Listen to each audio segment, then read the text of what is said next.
Well, hey everybody, John Ritlin here, and this is every Shawn Michaels WrestleMania match ranked from worst to best. And people tend to like the ranking videos. I've actually noticed a good spike in a lot of those views, and I really do appreciate that. So I figured, hey, how can I bring, better content to you guys and content that I also enjoy? I know, I'll look at what wrestlers have had 10 or more WrestleMania matches and just rank them. And why the hell not? Specific ones, it's kind of fun, and it's good to look back on where some wrestlers started. And Shawn Michaels from Mania 5 to Mania 26, with a few, years gap in between, had some really, really good performances. Some performances didn't necessarily leave you scratching your head, but were just some throwaway matches. But now, compiling all 17 of these matches, why not rank them worst to best? Some of these I have talked about in the past, so if I skip over some of the finer details, forgive me. I just don't want to repeat myself, but here we go. Number 17, the Rockers versus the Orient Express at Mania 6. They had much better matches, especially like just in the following year at the 91 Rumble to open the show. That was a tremendous match. This was, it was basic. It wasn't bad for what it was, but it was very, very basic and was not exactly the, best use of both teams. They would go on and have better matches and had better matches in the past. So not bad, just not great. Then we go number 16, the Rockers versus the Twin Towers at Mania 5. Yeah, this one was okay. They targeted Akeem for a bit, the one-man gang. They did, get some shots in on the Big Boss Man, but eventually the big guys just overtook, and Akeem pinned Shawn Michaels, and that was that. It wasn't a bad match. It was a fine debut for the Rockers at Mania, but still not great compared to what they could do maybe in the next match. In the next match at number 15, the Rockers versus the Barbarian and Haku, which was actually a pretty good match. Now, I admit right away it was not a great match, but it was the best of the 3 tag team matches that they had at WrestleMania. They would break up just about a year, just under a year after this. But it was still a good match, and it was a very, very hot, well-wrestled match. Great tag team wrestling. I believe Monsoon and Jim Duggan were on commentary, so that was pretty interesting. But they did good stuff in this, and it was a well-wrestled tag team match. And then we go to number 14. Shawn Michaels versus Tatanka at Mania 9. Now, had Tatanka actually won the IC title and not just, won but not won the title, had he not just won the match but also won the title, we probably would have ranked this a little higher. And by we, I mean me, because it's my show.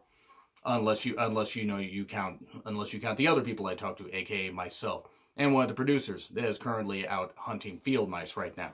My cat. I'm referring to my cat, by the way.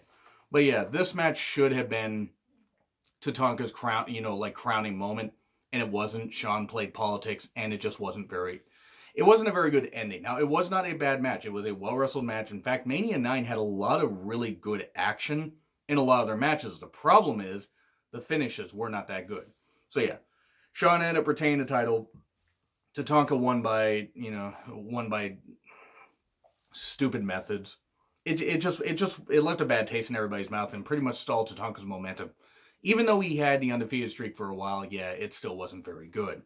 Then we go to number 13, Shawn versus Stone Cold Steve Austin at Mania 14. I almost put this at number 14 just for symmetrics, but I decided not to because, well, at least Shawn put the right guy over here. Now, he did have that back injury, however severe or whatever that it was. It was obviously he was in some pain, or he was just really selling. Who knows? We're never going to actually know the whole thing, but he did put over Austin. It was the right call. It wasn't a great match. It was not a great main event by any stretch of the imagination, but Austin winning the title was the right way to go, and it was at least a great ending, even if the match itself was not that great. Then we get to number 12, Shawn versus Diesel at Mania 11. Again, I almost put this one spot higher just for symmetrics, but I decided not to. This should have been better than it was. Now, this should have been the main event. Bam Bam Bigelow and Lawrence Taylor should have not main evented this whole thing. There's no way it should have happened. But it was a good match. Yes, Shawn taking the worst jackknife powerbomb finisher ever was pretty damn shit. But still, it was a good match. It was a well-wrestled match. And yeah, okay, it was easily the longest match on the card, as it should have been. But had Diesel maybe been made to look a little bit stronger here, and, because Shawn ended up coming out the star, he didn't really make Diesel, he made himself the star here. And that wasn't exactly the right way to go, but it was what it was, and this kind of killed Diesel's push pretty much dead, even though he held the title for a number of months afterwards. Then we go to number 11, Shawn Michaels versus Tito Santana at Mania 8. A fine opener, well wrestled, and Tito put Shawn over. It was good stuff. It was actually very, very well wrestled. It was a very well wrestled classic match with good, with great skill displayed by both, Tito being the veteran and Shawn. It wasn't like Shawn wasn't necessarily a veteran. I mean, he'd been wrestling since 84, 85. And so, I mean, yes, he was he was like, new as a single star, but he was still pretty damn polished by this point. Tito, however, brought him along, put him over, good way to go. And it was a fine way to open up Mania 8. Even if Mania 8 didn't end all the best, don't worry, on our list, I'll get to that. Number 10, Shawn versus Benoit versus Triple H at Mania 20. The reason I'm putting this here is this is also based on the individual performance. And Shawn performed well in this match. But compared to other matches in the past and other matches that he would perform in after this, this is ranked right here. Now, it's a terrific match and is one of the best triple threat matches that WWE ever put on. One of the best triple threat matches I saw easily in the 2000s. I don't know if I'd rank this right with the Unbreakable three-way between Joe, Daniels, and Styles, but it was still really goddamn good. And Shawn performed well, him and Triple H having that uneasy alliance after beating the shit out of each other for a year plus.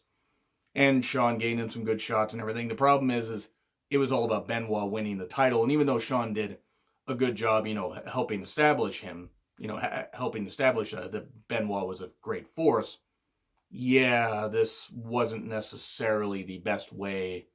This wasn't like Shawn's finest hour.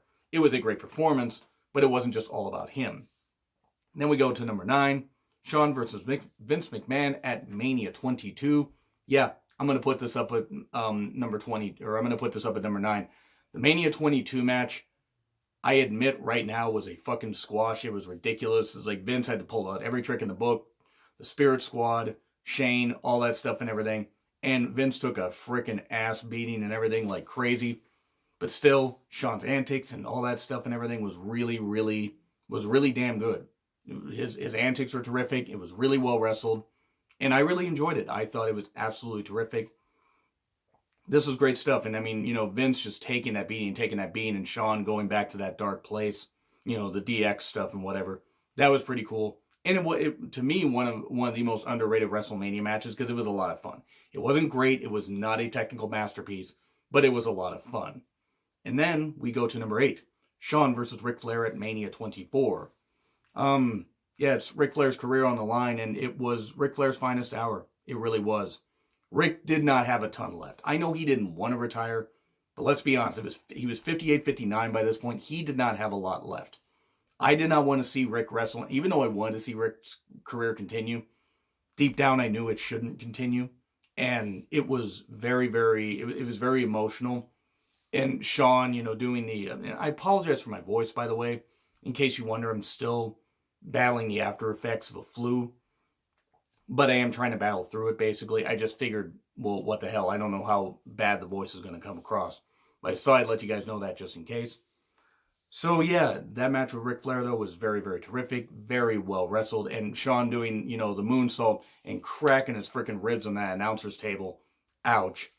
Ric doing some great moves, almost getting the victory, Shawn hitting the sweet chin music, and then hitting another one, I'm sorry, I love you, boom, 1, 2, 3. And then Ric got to celebrate as, he left for the final time. Till he went on Hogan's, 09 Hulkamania tour. And then wrestled an Impact for a couple years. Oh dear. Let's try not to remember that. And nothing against Impact. It's just Flair should have not been wrestling by that point. And then we get Shawn versus Kurt Angle at Mania 21. Many may ask why this is not ranked higher. The match was as good as advertised. It just wasn't better than advertised. Now, I'm not saying that that's any fault of the guys, because it was terrific. It was such a well-wrestled classic. Easily the best match of WrestleMania. Easily. 100%. I don't think anybody would argue against it. And I mean, you could argue against it, and that's okay. I mean, you could put the Money in the Bank match on there if you wanted, but I would slide it with just like, okay, you got two guys here. Of the singles matches, which one was the best? This was the best. But if you start putting asterisks or rules with it, then, you get a whole messy situation. The whole point is Shawn and Kurt Angle cut a tremendous pace. Very well wrestled. There really is no argument against just how terrific this match was. The problem is it performed up to expectations. It didn't exceed it. Some people's expectations may have been too goddamn high.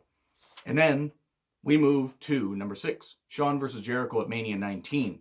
The question was, could Shawn Michaels still perform well on the stage that he made famous, WrestleMania? Even though up to this point, 5-14 with missing 13 because of, him losing his smile, he'd had some really good matches.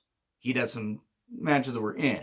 But the question was, could he perform on that elite stage, especially against Jericho, who was much younger than him and had, been wrestling for a number of years and emulated Shawn Michaels. Not immolated, not, set himself on fire. Dear God, please no. But it was such a terrific match. And, one-upping and everything at its finest. I wish I had seen this match live. This was the one in Seattle. I was unfortunately not able to see it due to a car accident. Don't worry, I'm fine, more or less. But I wasn't able to see it due to the fact that, I couldn't, get the tickets in time. It was a terrific match, though.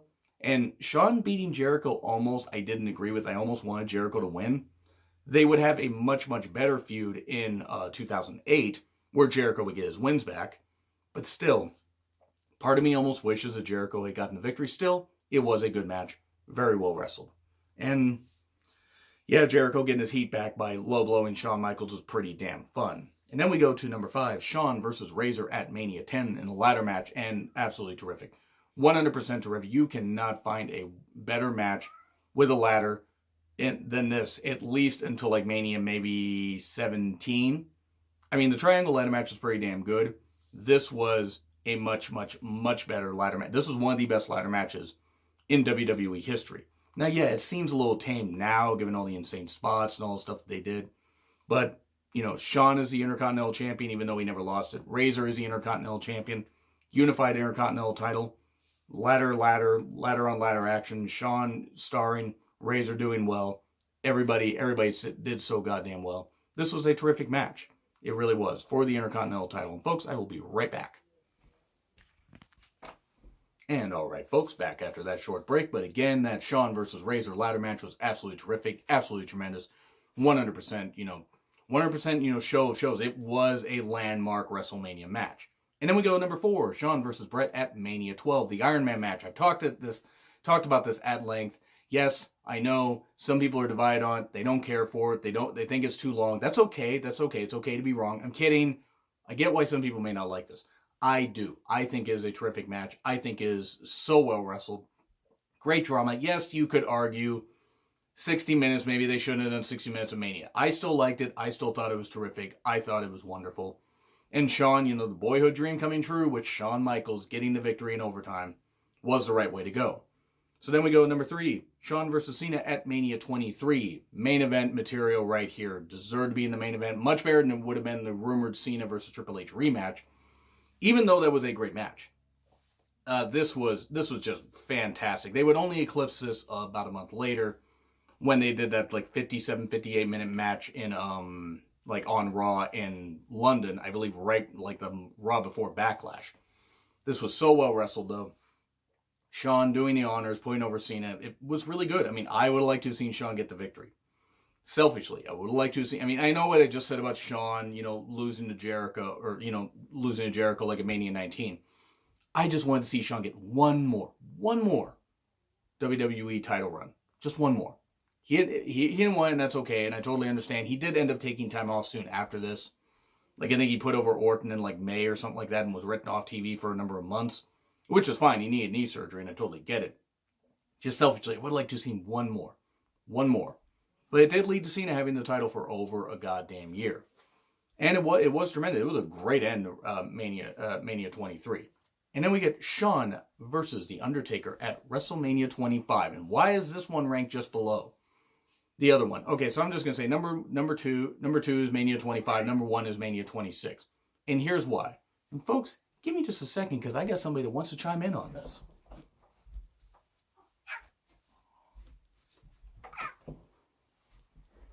I got somebody that wants to chime in and say that he likes the Mania 25 match more than 26. Don't you? He's not happy. Anyway, so here's the whole thing. Mania 25, Mania 26, you really can't go wrong with either of these. They were tremendous matches, so well wrestled, a great drama in 25. Could Shawn finally be the one to end the undefeated streak? He couldn't be. Could not do the thing, but he got close. And just any more I talk about that match, it's like, I mean, I'll talk about it in another list. Don't worry, the Undertaker one will probably have that match ranked just a little bit higher. But this was just so tremendous, and the fact that he came so goddamn close was so great. And then 26, streak versus career, and it was Shawn's last match until Crown Jewel. And I wished, I know why he did it, and whatever, it's his career, it's his life, that's okay, money, all right. I just wish he hadn't done it, because that was the picture perfect way for his career to end. And there was just a little more drama with this one, because it was streak versus career, even though we all felt that Shawn Michaels was going to leave. It was still such a great match, though. And it was Shawn's finest hour, even though 25, I think, maybe is just a little bit better. The drama of 26, with the ending of Shawn's career, that just peaks it a little bit higher on this Shawn Michaels list. So that's what I got to say. I ran through 17 Shawn Michaels WrestleMania matches in about 17 minutes. But anyway, what do you guys think? Let me know what you think in the comments. Do you want me to bring my producer on TV a little more? I will, well, not TV, but the camera. Anyway, like, share, subscribe. Twitter handle in the description. I'm John Ritlin, and I will see you soon.